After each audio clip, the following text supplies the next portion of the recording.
इस नव संन्यास की यात्रा में जो शुरुआत से लेकर अभी तक सतत चल रही है, कुछ ऐसे भी मित्र हैं, प्रियजन हैं जो अब नहीं है शरीर में, लेकिन उनका मुझे बड़ा सहयोग रहा है। कई लोगों से तो बड़ी घनिष्ठता रही है, एक समय साथ गुजारा है। उनमें सबसे पहले जब मैं वुडलैंड गया ओशो से मिलने पहली बार, तो उसके पहले भी महायोग लक्ष्मी को मैं बात तो नहीं की थी उनसे कभी, लेकिन वो हमें सक्रिय ध्यान कराने आती थी सागर द्वीप में।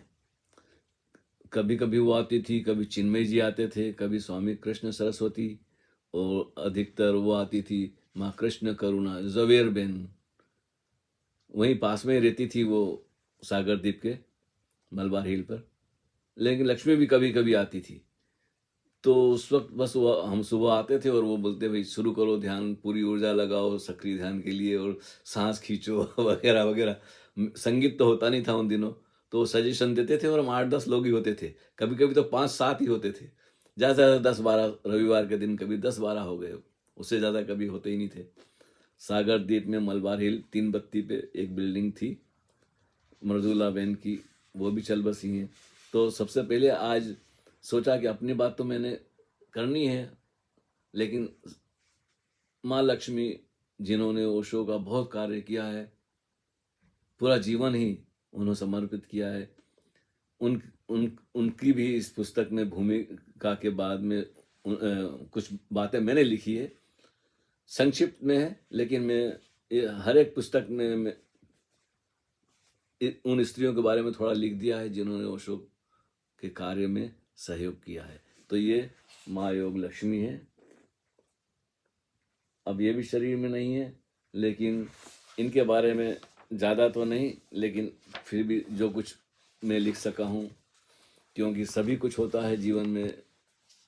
तो 2 शब्द लेखक की ओर से, माँ योग लक्ष्मी से मिलकर ऐसा ही एहसास होता है कि इस छोटी सी दुबली पतली देह में जो मेरे सामने बैठी मुझसे मुस्कुराते हुए बड़े आत्मविश्वास से बहुत बड़ी बड़ी योजनाओं की बातें कर रही है। निश्चित ही वह अपने कद से बहुत बड़ी है, उसमें झिझक नाम की कोई चीज नहीं। यह बातें वुडलैंड अपार्टमेंट में माँ योग लक्ष्मी से हुई गुफ्तगू का एक अंश है। सन्यास के बाद के वे दिन बड़ी फुर्सत के हुआ करते थे। मैं सवेरे सक्रिय ध्यान के बाद तैयार होकर वुडलैंड चला जाया करता और 2 थैलों में पुस्तकें भरकर उन्हें मुंबई में घूम घूम कर बेचने निकल जाया करता। शाम तक जो भी बिक्री होती उसमें से अपना कमीशन निकालकर बाकी के रुपये लक्ष्मी को सौंप देता। उन दिनों उनको हम लक्ष्मी कहते थे। फिर मैं माला में ओशो की फोटो वाले लॉकेट पिरोकर नए सिरे से माला बनाया करता था। वहां बैठे बैठे मैं कभी अपनी कविता भी लक्ष्मी को सुनाता था, तो लक्ष्मी भी अपने मन की बात कहती। नया आश्रम कैसा होगा, वहां भगवान के रहने के लिए और सन्यासियों के रहने के लिए कैसे मकान बनाए जाएंगे। उन इमारतों की डिजाइन ऐसी होगी कि ऊपर से हवाई जहाज गुजरे तो उन्हें रजनीशपुरम लिखा हुआ दिखाई दे। ये 1971 की बातें हैं, जब पहली बार मैंने माँ योग लक्ष्मी के मुंह से सुना। आपस में, वहाँ और तो कोई लोग थे नहीं, एक महाराज था जो किचन में काम करता था। तो बस बैठे बैठे मैं माला बनाया करता था, कभी लॉकेट डालता था। वो धागे बड़े कच्चे होते थे उन दिनों, तो टूट जाते थे। तो बोलती भैया कोई पक्का धागा रील लेके आओ कहीं से। तो गपशप होती थी। तो पहली बार उन्होंने कहा कि हवाई जहाज ऊपर से गुजरे तो उन्हें रजनीशपुरम लिखा हुआ दिखाई दे, इस प्रकार से मकान बनाए जाएंगे और भगवान लिफ्ट में से हाल में प्रवचन देने के लिए आएंगे। बोलती थी पूरी भगवान की कार लिफ्ट में आएगी, और जब लिफ्ट से कार बाहर आएगी तो फिर बड़े भाई बड़े बड़े ख्वाब थे। और जिस ढंग से वो सुनाती थी, रस लेके, जैसा लगता है कि सच्ची बात बता रही है, कि जैसे अभी आश्रम शुरू ही होने वाला है। अच्छा, फिर आगे की बात है, वहाँ जंगल में जैसे वहाँ जंगल जैसे हजारों पेड़ होंगे, और हिरण, ससला जैसे कई किस्म के पशु पशु होंगे। कोयल, मोर, पोपट, इस तरह के बहुत से सुंदर पंछी होंगे, और वे सब स्वतंत्र रूप से घर के आसपास घूमते रहेंगे। लक्ष्मी खरगोश को ससला कहा करती थी। मुझे तो पता नहीं है कौन सा जानवर है, पर बाद में पता चला कि खरगोश को गुजराती में ससला कहते हैं। आचार्य श्री रजनीश से मेरे व्यक्तिगत रूप से मिलने के पहले ही माँ योग लक्ष्मी हम 8-10 लोगों को सक्रिय ध्यान, हाँ अब आगे बात, कराने कभी कभी मलबार हिल सागरदीप भवन में आया करती थी। तब मुझे यह नहीं मालूम था कि लक्ष्मी ओशो की सेक्रेटरी है। ओशो 1 जुलाई 1970 को मुंबई में स्थायी रूप से रहने के लिए आए। ओशो 1 जुलाई 1970 को मुंबई में स्थायी रूप से रहने के लिए आए। उन्हीं दिनों से माँ योग लक्ष्मी ने स्वयं को ओशो के चरणों में समर्पित कर दिया। सवेरे अपने घर से तैयार होकर आती, और फिर जो भी ओशो का कार्य होता उसे पूरा करने के लिए हमेशा तत्पर रहती। पहले 3-4 महीने ओशो चर्चगेट के पास सीसीआई चैम्बर्स में हिम्मत भाई जोशी के अपार्टमेंट में ठहरे। फिर जीवन जागृति केंद्र के मित्रों के आर्थिक सहयोग से नवंबर में पेडर रोड के वुडलैंड अपार्टमेंट्स में ओशो के लिए शानदार 3 बेडरूम का अपार्टमेंट लेकर ओशो को वहां रहने के लिए निमंत्रित किया गया। और तभी से प्रतिदिन सुबह 8-9 बजे से लेकर रात 10-11 बजे तक माँ योग लक्ष्मी ओशो की सेक्रेटरी के रूप में सब काम संभालती रहती। मेरे सन्यास के पहले से लेकर उसके बाद सन्यास यात्रा के 10 वर्षों, यानी 1971 फरवरी से लेकर अक्टूबर 1980 तक मैंने माँ योग लक्ष्मी को नियमित ओशो के कार्य में संलग्न देखा। माँ योग लक्ष्मी ने अपने मैं को, अहंकार को भगवान के चरणों में चढ़ा दिया है। अब जो सदगुरु की मर्जी वही उसकी मर्जी, जैसा भगवान कहे वही कहना और करना है। ऐसा ही व्यवहार वह बातचीत में भी करती थी। ऐसा कहना हो रहा है, इसलिए जिसके भीतर मैं का भाव नहीं है उसे कोई दुखी या सुखी नहीं कर सकता। इस बात में सच्चाई नजर आती है, और हम रोज भगवान श्री रजनीश में इसके लक्षण प्रत्यक्ष देखते हैं। उनकी उपस्थिति में, उनकी आंखों में झांककर मैंने कई बार देखा है, वहाँ कोई मैं का भाव, मेरे होने का दंभ नहीं। सारी दुनिया कुछ भी कहे, उन पर उसका कोई असर नहीं होता है। वे बिल्कुल निर्भय, अविचलित, असंग, स्थिर, एक ही संभाव में निर्विकल्प रूप से शांत और प्रमोदित हैं। हजारों झंझावातों के बीच स्वयं में निर्विकार रूप से उपस्थित हैं, विराजमान हैं। इसलिए मुझे किसी और प्रमाण की आवश्यकता ही नहीं।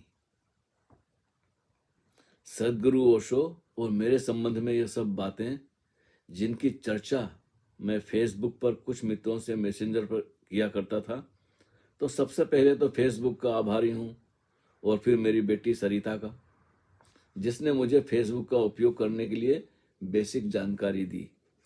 मुझे सिखाया कि मैं अपनी शायरी लिखकर उसे फोटो के साथ फेसबुक पर कैसे पोस्ट करूं। इसी फेसबुक के जरिए मैं अपने बहुत से पुराने मित्रों के संपर्क में आ पाया। वे भी बरसों बाद फेसबुक पर ही मिल गए, तो सुखद अनुभूति हुई। तब मुझे पता नहीं था कि यह सिलसिला आगे चलकर एक पुस्तक का रूप ले लेगा, लेकिन अब मुझे याद आ रही है, जनकपुर नेपाल के स्वामी प्रेम पथिक जी ने मुझसे कहा था, स्वामी जी कुछ अपनी संन्यास यात्रा के संबंध में अपने अनुभव बताइए। तो मैं ऐसे ही टालम टाल कर गया था। ये बड़ी शुरू की बात है। जब लोग मुझसे पूछते थे ना, तो मैं उनको मैसेंजर पे 2-4 लाइन में बात दे देता कि माउंट आबू में संन्यास लिया, और मैं सोचता था अभी, और सभी को एक ही बात 2-3 लाइन में, 4 लाइन में, फिर मैं तंग आ गया था। तो इन्होंने भी पूछा था, हमारे नेपाल के स्वामी ने, प्रेम पथिक ने, तो मैं उन्होंने बोला, तो मैं टाल गया था। आज मुझे अफसोस होता है कि मैंने उन्हें ठीक से जवाब नहीं दिया, लेकिन अच्छा रहा। आगे, हाँ, तो स्वामी जी कुछ अपने संन्यास यात्रा के संबंध में अपने अनुभव बताइए। तो मैं ऐसे ही टालम टाल कर गया था। सोचा क्या क्या बात बताऊं, और यह सब बीती हुई बातों को दोहराने में क्या सार है। उसके बाद मेरे घनिष्ठ मित्र स्वामी शिवानंद भारती, जिनसे मेरा वर्षों तक पत्र व्यवहार रहा, वे मुझे फेसबुक पर मिल गए, और उन्होंने भी बात बात में कहा कि मैं तो ओशो के पास पूना में आया, पर तुम तो उनसे मुंबई में बहुत बार मिलते रहे हो। क्या बातें होती थी भगवान के साथ में। तुमने सन्यास कब और कैसे लिया यार, कुछ बताओ। इसी तरह कुछ और मित्र भी ऐसे ही प्रश्न पूछते रहे, और मैं संक्षिप्त शब्दों में उन्हें 2-4 बातें लिखकर बता दिया करता। लेकिन वही की वही बातें हर एक के साथ मुझे बार बार दोहरानी पड़ती। तो मैंने सोचा 1-2 प्रश्न लिखकर मैं सभी को एक साथ बता दूं, ताकि यह चर्चा समाप्त हो सके। लेकिन सोचा नहीं था कि उन्हीं 1-2 पृष्ठों से एक नया सिलसिला शुरू हो जाएगा। उन्हीं दिनों माँ दिव्यगंधा और माँ अमृत मुक्ति को जन्मदिन की बधाई देने के लिए आधा प्रश्न लिखकर उनकी फोटो के साथ पोस्ट किया, और फिर कुछ मित्रों के आग्रह पर इन्हीं बातों से और भी बातें निकलती रही। खेल खेल में यह पुस्तक तक पहुंच गई। कई बार तो इन घटनाओं को लिखते लिखते मैं बहुत भाव विभोर हो जाता था। मेरी आंखों से आंसू छलक जाते, और मुझे ऐसा महसूस होने लगता जैसे मैं उन्हें फिर से जी रहा हूँ। लेकिन विशेषकर स्वामी शिवानंद भारती मुझे कहते, तुम बहुत अच्छा लिख रहे हो, तुम बहुत अच्छा लिख रहे हो। मैं तुम्हारे इन संस्मरणों के लिए अलग से फेसबुक पर अकाउंट खोल देता हूँ, ताकि ये सब एक जगह सुरक्षित रहें, और फिर इन्हें पुस्तक की तरह प्रकाशित किया जा सके। At the feet of the master के नाम से उन्होंने नया फेसबुक अकाउंट खोला। मैं कहता, शिवानंद तुम भी कुछ लिखा करो। तो वे कहते, पहले तुम्हारी पुस्तक आएगी, उसके बाद मैं भी अपने संस्मरण लिखूंगा। लेकिन वे 2 वर्ष पहले ही अचानक महायात्रा पर चले गए हैं। बड़े संवेदनशील, संगीत और शायरी के रसिया थे। ऐसे ही कुछ मित्रों की प्रेरणा और सदगुरु ओशो की अनुकंपा से यह कार्य पूरा हुआ है। बहुत सी मुश्किलों से भी बीच बीच में गुजरना हुआ है, लेकिन इस पुस्तक के पब्लिशर योगेश समदर्शी जी ने बहुत प्रेम और धैर्य से इन संस्मरणों को संवारा है। आशा है सभी ओशो प्रेमियों और सन्यासी मित्रों को इन कही गई और अनकही गई बातों के बीच ओशो के बेशर्त प्रेम और करुणा की कुछ झलक अवश्य मिलेगी। इसमें और भी बहुत से मित्रों का सहयोग शामिल है। मैं उन सभी के नाम नहीं लिख सका हूँ, लेकिन तहे दिल से उन सभी के प्रेम से अनुग्रहित हूँ। स्वामी कृष्ण वेदांत। ये मैंने जैसा लिखा है किताब में, वैसा का वैसा ही पढ़ के सुना दिया है। आगे और भी बहुत सारी बातें हैं, अगर आपको पसंद आए तो मैं ये सिलसिला जारी रखूँगा, नहीं तो भाई प्रयोग किया है। हरिओम तत्सत।